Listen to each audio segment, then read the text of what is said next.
మీ business ఏదైనా మీ ఊర్లో promotion చేయాలంటే అది సుమన్ టీవీతోనే సాధ్యం. ఇప్పుడే సంప్రదించండి.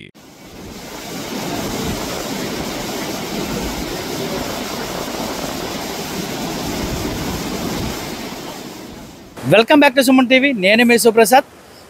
మెతా తుఫాను ప్రభావం అయితే ప్రస్తుతం ఈ కాకినాడ జిల్లా ప్రతిభ నియోజకవర్గంలో అయితే ప్రారంభమైందని చెప్పుకోవచ్చు. నిన్నటి వరకు తేలికపాటి వర్షాలు కురిసినప్పుడు కూడా ప్రస్తుతం అయితే మాత్రం ఈదురుగాలతో కూడిన భారీ వర్షం అయితే కురుస్తుంది. ఈ నేపథ్యంలో ఏలేరు రిజర్వాయర్ ఇప్పటికే 5 క్యూసెక్ల వాటర్ అనేది మాత్రం రిలీజ్ చేసినట్టు అధికారులు చెబుతున్నారు. ఇన్ఫ్లో 1000 ఉండగా అవుట్ఫ్లో మాత్రం 5000 క్యూసెక్ల వరకు బయటకు వదులుతున్న పరిస్థితి. ఈ నేపథ్యంలో మైదాన ప్రాంతాలు ఏదైతే అల్లూరు సీతారామరాజు జిల్లాలోని కొండవాగుల నుంచి వచ్చిన వాటర్ ఎక్కువగా వర్షాలు పడిన పరిస్థితులు అయితే మాత్రం ఖచ్చితంగా ఏలేరు రిజర్వాయర్ అయితే మాత్రం ఖచ్చితంగా నిండుకుండలా తయారవుతుందని, అలాగే ఇన్ఫ్లో పెరిగితే అవుట్ఫ్లో కూడా ఎక్కువగా వదలాల్సి వస్తుందని అధికారులు చెబుతున్నారు. ఎప్పటికీ కూడా ఈ ఏదైతే ఏలేరు పరివాహక ప్రాంతం ఉందో ఆ పరివాహక ప్రాంతంలోనే అధికారులు ఎలక్ట్ అయ్యారు. కలెక్టర్ ఆదేశాల మేరకు ఆ పరివాహక ప్రాంతంలో ప్రజలను అప్రమత్తం చేశారు. ప్రధానంగా ఈ ఏలేశ్వరం రిజర్వాయర్, ఈ ఏలేశ్వరం పరిధిలో ఉన్న ఏలేరు రిజర్వాయర్కి ఈ ప్రతిభ నియోజకవర్గంలో అంతగా ప్రభావం లేనప్పటికీ కూడా ఈ కింద పక్కన ఏదైతే జగ్గంపేట, సామర్లకోట, గొల్లప్రోలు, పిఠాపురం ఈ మండలాలకైతే మాత్రం దీని ప్రభావం అయితే ఎక్కువగా ఉంటుంది. భారీ వర్షాలు కురుస్తున్న నేపథ్యంలో అయితే మాత్రం ఇక్కడ ఇది ఉధృత అవుట్ఫ్లో పెరిగితే మాత్రం ఖచ్చితంగా కొన్ని గ్రామాలు అయితే మాత్రం పూర్తిగా జలదిగ్బంధంలో అయ్యే పరిస్థితి నెలకొంది. దీనిపై అధికారులు ఎప్పటికప్పుడు పర్యవేక్షణ చేస్తున్నారు. ప్రస్తుతం ఒక అరగంట క్రితమే ఈ ప్రాంతానికి ప్రతిపాడు ఎమ్మెల్యే వరుపుల సత్యప్రభరాజా ఈ ప్రాంతానికి వచ్చారు. అలాగే అధికారులతో ఏలేశ్వరం ఎంపీడీఓ కార్యాలయంలో అధికారులతో ప్రత్యేక సమావేశం అయితే నిర్వహించారు. ఇప్పుడు ప్రస్తుతం అధికారులందరూ కూడా అప్రమత్తంగా ఉండాలని, అలాగే లోతట్టు ప్రాంతాలు జలమయం కాకుండా అక్కడ ఉన్న ప్రజలందరినీ కూడా సురక్షిత ప్రాంతాలకు తరలించాలని అయితే మాత్రం అధికారులకు ఆదేశించిన పరిస్థితి. ఈ నేపథ్యంలో ఇక్కడ వర్షాలు అయితే మాత్రం ఇప్పటివరకు పెద్దగా ఈ మెతా తుఫాను ప్రభావం లేదు అనుకున్న తరుణంలో, పెద్దగా లేదనుకున్న తరుణంలో ఒక్కసారిగా మనం చూస్తున్న ఈ ప్రాంతం అంతా కూడా ఈదురుగాలితో భారీ వర్షాన్ని కురుస్తున్న పరిస్థితి. ఈదురుగాలు కూడా భారీగానే వేస్తున్నాయి.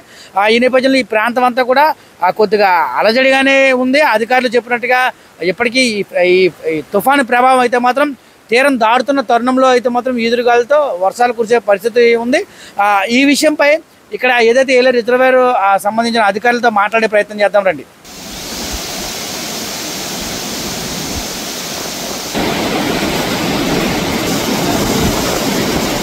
సార్ చెప్పండి, ఏలేరు పరివాహక ప్రాంతంలో ప్రస్తుతం అవుట్ఫ్లో ఎలా ఉంది, ఇన్ఫ్లో ఎలా ఉందో కొంచెం వివరాలు చెప్పండి. నమస్కారం అండి, నా పేరు శ్రీకాంత్, ఉపకార్య ఇంజనీర్, ఏలేశ్వరం ప్రాజెక్టు. ప్రస్తుతానికి మనము ఏలేశ్వరం రిజర్వాయర్కి పూర్తి సామర్థ్యం 24 టీఎంసీలకు గాను ప్రస్తుతం 21.7 టీఎంసీలు ఉంది. మేము గత సాయంత్రం అంటే నిన్నటి సాయంత్రం నుంచి 5000 క్యూసెక్లు మన కిందకి విడిచిపెడుతూ ఉన్నాము. పైనుండి దాదాపు ఉదయం వరకు కూడా 1500 నుంచి 1700 మధ్యలో ఇన్ఫ్లోస్ వస్తున్నాయి. ఇప్పుడు ప్రస్తుతం అయితే పైన ఎగువ ప్రాంతంలో ఈ క్యాచ్మెంట్ ఏరియా, ఏలేశ్వరం క్యాచ్మెంట్ ఏరియాలో అయితే ఉదయం వరకు ఎలాంటి వర్షపాతం అయితే చాలా మినిమం వర్షపాతం నమోదు అయింది. కాబట్టి ప్రస్తుతానికి మనకి ఇన్ఫ్లోస్ అయితే చాలా తక్కువగా ఉన్నటువంటి ఇబ్బంది లేదు. ఇన్ఫ్లోస్ పెరిగిన ఎడల మేము పై అధికారులతో డిస్కస్ చేసి రెవెన్యూ శాఖ వారితో సమన్వయంగా జరుపుకొని ఒకవేళ పెంచాల్సి వస్తే పెంచుతాము, ఒకవేళ పెంచినా కూడా అంచెలంచెలుగా పెంచుతాం తప్పే ప్రస్తుతానికి అయితే పెంచే అవకాశం అయితే లేదు. అంటే ప్రస్తుతం ఎలా ఉంది సార్, ఇన్ఫ్లో ఎలా ఉంది, అవుట్ఫ్లో ఎలా ఉంది? ప్రస్తుతం అవుట్ఫ్లోజ్ 5000 క్యూసెక్లు వదులుతున్నామండి కిందకి. పైనుంచి ఇన్ఫ్లోజ్ దాదాపు మార్నింగ్ వరకు కూడా 1500 ఉండే. ఆ 1500 నుంచి 2000 మధ్యలోనే 2 రోజుల నుంచి వ్యారీ అవుతా ఉంది. ఇది కామన్ అవుట్ఫ్లోనే, మన ప్రభావంలో వచ్చిన ఇన్ఫ్లోజ్ అయితే కాదు, కామన్గా వచ్చే ఇన్ఫ్లోజే. ప్రస్తుతానికైతే మన వర్షం వల్ల అయితే ఇన్ఫ్లోజ్ అయితే ఇంకా స్టార్ట్ అవని కావలేదు. అంటే మెతా తుఫాన్ ప్రభావం ఈ రోజు రాత్రి నుంచి ప్రారంభమవుతే తీరం దాడుతుంది అని చెప్పి అంటారు. విపరీతమైన గాళ్ళు, అలాగే భారీ వర్షపాతం నమోదయ్యే అవకాశాలు ఉన్నాయని చెప్పి ఇప్పటికే అధికారులు హెచ్చరిస్తున్నారు. అంటే ఒకవేళ ఇన్ కేస్ బయట నుంచి మీకు ఆ ప్రాంతంలో ఏదైతే ఎగువ ప్రాంతంలో వర్షాలు ఎక్కువ పడితే ఇక్కడ ఒకవేళ ఇన్ఫ్లో పెరిగింది అనుకోండి, అప్పుడు ఎలా ఉంటుంది పరిస్థితి? ఇన్ఫ్లోస్ పెరిగినా కూడా మనకు ఆల్రెడీ 24, మీరు ఇంతవరకు చెప్పినట్టు 24 టీఎంసీలు కానీ మనకి 21.5 ఉందండి. అంటే దాదాపుగా 2.5-3 టీఎంసీల గ్యాప్ ఉంది. కాబట్టి మనకు వచ్చిన వర్షపాతం ఈ ప్రభావం అనేది రేపు సాయంత్రం, ఎల్లుండి ఉదయం వరకే ఉండే అవకాశం ఉంది. కాబట్టి ఆ ఇన్ఫ్లోస్ తోటి ఈ 2.5 టీఎంసీల గ్యాప్ని ఫిలప్ చేసే ప్రయత్నం చేస్తాము. ఆ పైన కనుక ఇంకా కంటిన్యూ అయితే అప్పుడు మేము అవుట్ఫ్లోస్ గురించి మరి ఇంకొకసారి సమీక్షించుకొని బయటకు విడుదల చేయాల్సి ఉంటుంది. అంటే ఇప్పుడు ఈ అవుట్ఫ్లో పెరిగిన తర్వాత సుమారుగా ఇప్పుడు 10 క్యూసెక్లు వెళ్తుంది. ఒకవేళ ఇది సంఖ్య పెరిగితే ఎఫెక్టెడ్ ఏరియాస్ ఏమై ఉంటాయంటారు? అంటే ఇప్పుడు ప్రస్తుతం ఉన్న అవుట్ఫ్లోస్ వల్ల అయితే మరి తీవ్రమైన ప్రభావం అయితే లేదు. ఇంకొక ఇప్పుడు ప్రస్తుతం 5,000 అవుట్లో అనుకున్నాము. 6,000 వరకు కూడా పెద్దగా మనకి ఏం ఎఫెక్ట్ ఉండదు. ఒక 6,000 కనుక దాటితే కింద ఉన్న గొల్లప్రోలు, మన పిఠాపురము, ఈ పెద్దాపురం, కిర్లంపూడి ఈ మండలాల్లో కొంచెం పొలాలకి నీరు వెళ్ళే అవకాశం ఉంది. ఎటువంటి హెచ్చరికలు జారీ చేస్తున్నారు మీరు? ఒకవేళ అవుట్ఫ్లో ఇచ్చినప్పుడు ఆ దిగువ ప్రాంతాల ప్రజలకి ఎటువంటి హెచ్చరికలు జారీ చేస్తున్నారు? మనము ఇంట్లో అవుట్ఫ్లోస్ పెంచినప్పుడు కూడానండి సడన్ గా పెంచడం అయితే జరగదు. ఒకవేళ మనం పెంచాల్సి వస్తే 200, 300, 100 పెంచుతూ ఉంటాము. అవుట్ఫ్లోస్ పెంచినప్పుడు ప్రతిసారి మనము ఇక్కడ సైరన్ ఇవ్వడం జరుగుతుంది. అదే విషయాన్ని మనం ఇప్పుడు వాట్సాప్ గ్రూపుల ద్వారా మా రెవెన్యూ శాఖ వారికి కూడా తెలియజేస్తూ ఉంటాము.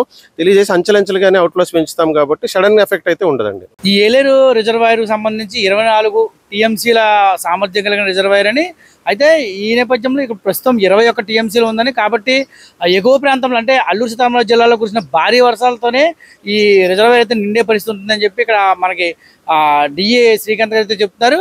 అలాగే ఇక్కడ ప్రస్తుతం కూడా ఒకేసారి నీటిని వదలకుండా 2-3 క్యూసెక్లు నీటిని వదులుతూ ఉన్నామని, దీనివల్ల దిగువ ప్రాంతాల్లో ఎటువంటి ఇబ్బంది కలగదని, ఒకవేళ భారీ వర్షపాతం నమోదైతే కనుక ఎక్కువగా వర్షపాతం నమోదయ్యి ఇది ఈ రిజర్వాయర్ ఆ సామర్థ్యానికి మించి ఇక్కడైతే మాత్రం వాటర్ ఇన్ఫ్లో వస్తే మాత్రం అవుట్ఫ్లో వదలాల్సి వస్తుందని, అటువంటి సమయాల్లోనే ఇటు కాకినాడ జిల్లాకు సంబంధించి పెద్దాపురం కానీ, సామర్లకోట కానీ, గొల్లప్రోలు కానీ, పిఠాపురం కానీ ఈ మండలాల్లోనే కొద్దిగా ఇబ్బంది గురయ్యే పరిస్థితి ఉందని, అయితే ప్రస్తుతం అయితే మాత్రం వర్షపాతం అంతగా నమోదు కాలేదు కనుక అంత భయపడాల్సిన అవసరం లేదని చెప్పేసి ఇక్కడ ఆ ఇంజనీరింగ్ అధికారులు చెబుతున్న పరిస్థితి.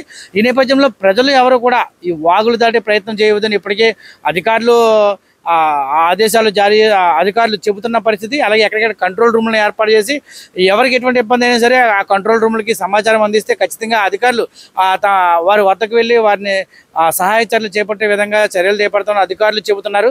కెమెరామెన్ దుర్గాప్రసాద్తో శివప్రసాద్, సుమన్ టీవీ, ఏలేశ్వరం.